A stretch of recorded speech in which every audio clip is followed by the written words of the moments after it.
और इस्लाम का जो चराग मोहम्मद अरबी से रोशन हुआ था वो बढ़ता रहा बढ़ता रहा बढ़ता रहा। मक्के से मदीना पहुंचा, मदीने से इराक़ पहुंचा, इराक़ से मिस्र पहुंचा, फिर वहां से रूम और इराक़ और शाम, और बढ़ते हुए पूरी दुनिया के ऊपर इस्लाम का परचम लहराया। और अल्लाह रब्बुल इज़्ज़त का जो दीन मोहम्मद मुस्तफ़ा ने लाया था वो पूरी दुनिया के अंदर आज पहुँच चुका है। जो इतना भी दबाना चाह रहे हैं लेकिन ये उठता ही चला जा रहा है। आज लोगों को इस्लाम से डर हो गया है, इस्लामोफोबिया बोलते हैं उसे।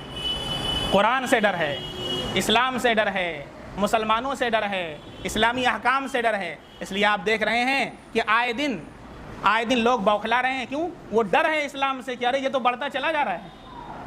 अभी मैं आपको ताज़ा बाकायदा इसके लिए प्लानिंग होती है। ये मीडिया जो होता है ये क्या करता है? मीडिया जो होता है ये माइंड सेट करता है, इसको बोलते हैं सेटिंग। अब देखें, एक वर्ड है टेररिज्म, दहशतगर्दी। इसको जब भी दिखाया जाएगा मीडिया पर तो वहां पर कोई कुर्ता पाजामा दाढ़ी टोपी वाला नजर आएगा।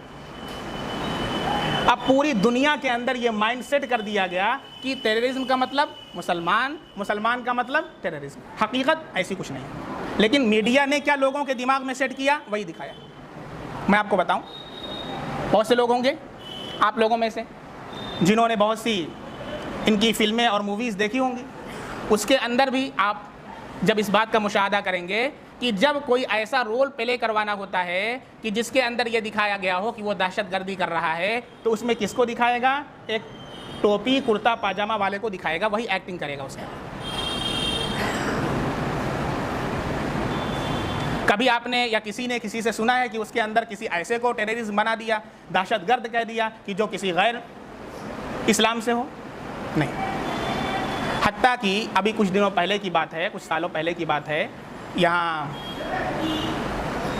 ये फ्रांस या कहाँ की बात है, मैं मुल्क ज़हन में नहीं आ रहा है, तो उसके वहाँ पर एक फ़िल्म बनाई गई और उसके अंदर इंडिया की एक अदाकारा है, उसने हीरोइन का किरदार अदा किया। और उस फिल्म के अंदर एक रोल था, उस रोल को प्ले करवाया गया दहशतगर्दी का, टेररिज्म का, और उसके अंदर एक गैर मुस्लिम को वो रोल दे दिया गया। फिर उसके बाद वो तूफान खड़ा हुआ इंडिया से लेकर के वहाँ तक, और वो वहाँ पर प्रोटेस्ट हुआ, एहतजाज हुआ कि उसके जो प्रोड्यूसर थे उनको आकर के माफ़ी मांगना पड़ा और ये कहना पड़ा कि भैया बहुत बड़ी गलती हो गई है, हम अपना वो रोल वापस लेते हैं और अब कभी भी अगर बनाना होगा हमको, कोई टेररिस्ट दिखाना होगा हमको, तो किसको दिखाएंगे? हम मियाँ जी को दिखा देंगे। यह है मीडिया। मीडिया का काम क्या है? माइंड सेट करना। बात समझ में आ रही है? अब ये लोग क्या कर रहे हैं? अब इन लोगों का क्या काम? बाकायदा प्लानिंग होती है। कोबरा पोस्ट का नाम सुना आप लोगों ने? कोबरा पोस्ट कितने लोगों ने सुना बताइए? कोबरा पोस्ट नहीं सुना? अरे दुनिया में रहे तो थोड़ा सा जानिए, जानकारी लीजिए, वरना ये लोग इसी तरीके से हम लोगों को बदनाम करते रहे। कोबरा पोस्ट ये एक मीडिया एजेंसी है जिसका काम ही ये है कि वो जितने ऐसे फेक न्यूज़ वाले हैं उनका वो ऑपरेशन करे और उनका जो भी धोखा है और फ्रॉड है उसे लोगों के सामने पेश करे। ये उनका काम ही है। चुनाचे अभी सरकार बनने से पहले बाकायदा ये भेस बदल करके सारी चीज़ें यूट्यूब पर अवेलेबल हैं, आप देख सकते हैं। कोई ऐसी बात नहीं बताई जा रही है कि जो पर्दा गैब के अंदर है। भेस बदल करके ये कोबरा पोस्ट के जो इसके मेंबर्स थे और इन्होंने इसके ऑफिसर्स थे, ये सारी जो मशहूर न्यूज़ चैनल्स हैं सबके पास गए और जा कर के कहा कि फलां की सरकार बनानी है, आपके न्यूज़ का काम क्या रहेगा? इसको सपोर्ट करना और इसी को फ़रोग़ देना रहेगा। इसके लिए डील हुई बाकायदा कई 100 करोड़ के अंदर, बाकायदा रिकॉर्डिंग है, बाकायदा वो जो उसका मैनेजर है, डायरेक्टर मैनेजर है उस चैनल का, उसके साथ बाकायदा बात हो रही है और पूरी सेटिंग, पूरी डील हो रही है। कितने करोड़ में? 300 करोड़ में, 400 करोड़ में, 500 करोड़ में, 600 करोड़ में। ये मीडिया है। इसका काम क्या है? सच को झूठ बना देना और झूठ को सच बना देना और माइंड की सेटिंग करना। अब आजकल क्या चल रहा है? इसको ये काम दिया गया है आजकल न्यूज़ वालों को, मीडिया वालों को काम आजकल क्या दिया गया है? लोगों के माइंड में ये बैठा दो कि इस्लाम से और मुसलमानों से ख़तरा है और अब खुद मुसलमान इस्लाम को छोड़ रहे हैं, जबकि ऐसा कुछ नहीं है। ऐसा कुछ है ही नहीं। मैं आपको प्रूफ के साथ बताऊंगा, ऐसा कुछ भी नहीं। अब इन लोगों का काम ये दिया गया, कई सौ करोड़ में डील हुई है, सारे न्यूज़ चैनल वाले मिले हुए हैं। क्या काम है? लोगों के जहनों में ये माइंड सेट कर दो लोगों का कि लोग इस्लाम छोड़ रहे हैं, मुसलमान सनातन धर्म में आ रहे हैं। अच्छा, अब उसके लिए ख़रीदा गया साहिल साहब को। काफिर हो जाएंगे तो फिर आपकी गीता के ऊपर ऑब्जेक्शन कर देंगे हम, तो कहेंगे अभी काफिर मत बनो, क्या बनो? एक्स मुस्लिम लगाओ। क्या लगाओ? एक्स मुस्लिम लगाओ। क्योंकि अगर आप किसी मजहब को लेकर सवाल करें, कहेंगे नहीं खाली इस्लाम पर बात होगी। आपका क्या मजहब है? अभी मैंने कुछ सोचा नहीं है, पहले मैं मुसलमान था लेकिन अब मैं एक्स मुस्लिम हूँ। अरे भाई, अगर पहले मुसलमान थे और तुमको कोई दूसरा मजहब पसंद आ गया हो तो मजहब एक्सेप्ट करो, फिर मैं बताता हूँ उस मजहब के अंदर क्या है। लेकिन नहीं, क्या करना है तुमको? सिर्फ लोगों के जहनों में शुकूक व शुबहात पैदा करना है। इसलिए कोई धर्म अपना ये लोग नहीं बताएंगे, बल्कि वो क्या कहेंगे? हम एक्स मुस्लिम हैं। खरीदा गया समीर साहब को, खरीदा गया साहिल साहब को, बहुत से ऐसे लोगों को खरीदा गया है, गालिब साहब को खरीदा गया, और इन लोगों को बाकायदा चैनल पर ला करके, जिस एक शो पर करोड़ों रुपए खर्च होते हैं, अब आप सोच लें कि बाकायदा खुद इस्लाम को इस्लाम के साथ तकाबुल करवाया जा रहा है, कंपेयर करवाया जा रहा है बैठ करके स्टेज के ऊपर। कभी आज तक आपने किसी तारीख के अंदर देखा कि किसी मजहब के साथ ये काम हुआ हो जो आज हो रहा है? कभी आपने देखा कि एक एक्स हिंदू को बैठा करके हिंदू पंडित के साथ या हिंदू शंकराचार्य के साथ डिबेट करवाया जा रहा हो? कभी आपने देखा, सुना? आखिर इस्लाम के साथ ऐसा क्यों हो रहा है? इस वक्त की ये इनकी प्लानिंग चल रही, इसको आप समझेंगे नहीं। देखिए, जब तक बातिल की साजिशों को समझेंगे नहीं तो उससे बचेंगे कैसे? यही तो मसला हम लोगों का है। हम लोग दीन को समझते हैं, दीन नाम खाली नमाज पढ़ने का है। दुनिया के अंदर हैं तो दुनिया की चीज़ों का नॉलेज आपको होना चाहिए। शैतान का मक्र क्या आप जानेंगे तभी तो उसके मक्र से बचेंगे। इस्लाम के ऊपर किस तरह के एतराज़ात किया जा रहे हैं और बातिल किस रास्ते से आ रहा है, जब उसको जानेंगे तब तो आप उसका काट करेंगे, उसका बाइकआउट करेंगे। आपको मालूम ही नहीं है, कैसे बचेंगे?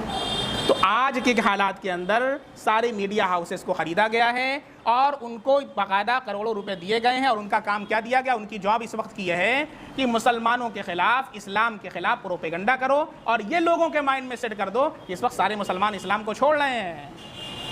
अच्छा, अब क्या किया गया? अभी देखें, एक हफ्ते पहले के अंदर इसी हफ्ते की बात है, मैं आपको दिखा दूँ। आप लोगों ने भी सुना होगा और बहुत से न्यूज़ चैनल पर दिखाया भी गया है, बाकायदा वीडियो के साथ दिखाया गया।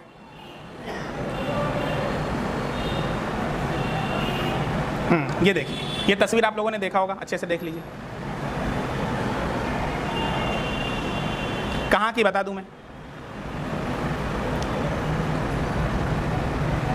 इसके अंदर 18 लोगों को बाकायदा वीडियो में दिखाया गया है कि वो दाढ़ी छिलवा रहे हैं और फिर उसके बाद बाकायदा मंदिर में जा कर के अपना मज़हब तब्दील कर रहे हैं। 18 लोग, उसमें औरतें भी हैं और मर्द भी हैं और बच्चे भी हैं। ये दिखाया गया कि ये सारे के सारे इन लोगों ने क्या किया? अपना मज़हब तब्दील कर दिया है और ये सारे के सारे गैर मुस्लिम हो चुके हैं। ये दिखाया गया सारे न्यूज़ चैनल के ऊपर, बड़े बड़े न्यूज़ चैनल पर दिखा दिया गया और बहुत से लोगों को तशवीश हुई कि आखिर ऐसा कैसा हो गया। फिर क्या हुआ? फिर वहाँ की जो जमायत थी उसने वहाँ का दौरा किया कि भाई आखिर ऐसी कैसी क्या बात है कि इन लोगों ने ऐसा किया है। तो वो लोग वहाँ पर गए, वहाँ की जो जमीयत थी वहाँ पर गई और जा कर के जायज़ा लिया। ये मध्य प्रदेश में रतलाम के अंबा गांव का वाक़या है। मध्य प्रदेश के रतलाम के अंबा गांव का वाक़या है जहाँ की ये न्यूज़ चल रही है, सारे न्यूज़ मीडिया हाउस पर दिखाया गया है। जमीयत की टीम गई, उलमा वहाँ पर गए और उनसे मुलाकात किया और उनसे पूछा कि आखिर क्या बात है कि आप लोगों ने इस्लाम मज़हब छोड़ा है। तो उन्होंने कहा मुसलमान थे ही नहीं, तो हमने कहा इस्लाम छोड़ा। बयान बाकायदा उनका बयान है, इसको आप लोग ज़्यादा से ज़्यादा वायरल कीजिए। इस वीडियो की क्लिप बना करके भेजिए और टैग करके सारे मीडिया हाउसेस को, जो नालायक खबीस बैठ करके पैसा ले करके सारे लोगों के जहनों को गंदा कर रहे हैं। ये मीडिया के नाम पर धब्बा हैं, इसमें खबीस हैं सब। बाकायदा इन सारे 18 लोगों का बयान है कि हम मुसलमान थे ही नहीं, तो हमने इस्लाम छोड़ा कहाँ? हम तो पहले ही से गैर मुस्लिम थे।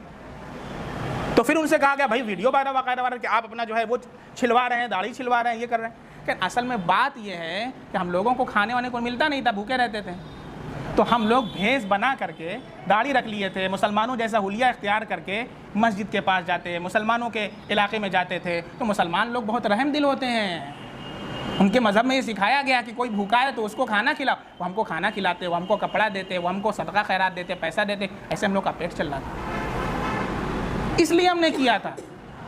कोई हम मुसलमान थोड़ी ना थे। अब वहाँ के कुछ गुंडे आए और कुछ बड़े लोग आए और उन्होंने कहा ऐसा ऐसा करो और कुछ पैसा उनको दिया और उसका खूब वीडियो बना करके खूब वायरल किया उसको कि अरे 18 लोग जो है गैर मुसलमान हो गए। ऐसा कुछ नहीं है, इस्लाम बढ़ता चला जा रहा है। ये जितना दबाना चाह रहे हैं ना उससे ज़्यादा इस्लाम बढ़ रहा है। और खिसियानी बिल्ली खंबा नोचे वाला हाल है इन लोगों का। बात समझ में आ रही है? और जितना इस्लाम की फितरत में कुदरत ने लचक दी है, इस्लाम की फितरत में कुदरत ने लचक दी है, तुम जितना दबाओगे उतना ही ये उभरेगा।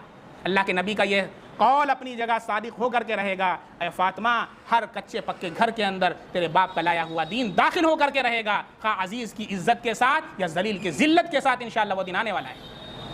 हिंदुस्तान के चप्पे चप्पे से कलमे की आवाज़ें बुलंद होंगी इंशाअल्लाह। ला इलाहा इल्लल्लाह की आवाज़ें बुलंद होने वाली हैं।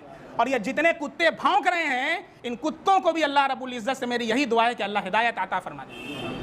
और फिर वही हाल होगा कि जो तातारी आए थे और उन्होंने इस्लाम को ढाना चाहा था, अल्लाह रब्बुल इज़्ज़त ने अपने एक बंदे खुदा के ज़रिए से हिदायत अता फरमाई। उसका बादशाह मुसलमान हुआ और सारे के सारे तातारी मुसलमान हुए। क्या बाईद है कि अल्लाह रब्बुल इज़्ज़त इस शर से खैर का पहलू निकाले। ये मकर कर रहे हैं, तदबीरें कर रहे हैं, व मकरू व मकर अल्लाह, उधर अल्लाह की तदबीर चल रही है। वल्लाहु खैरुल माकिरीन, अल्लाह की तदबीर सबसे बढ़ करके होती है।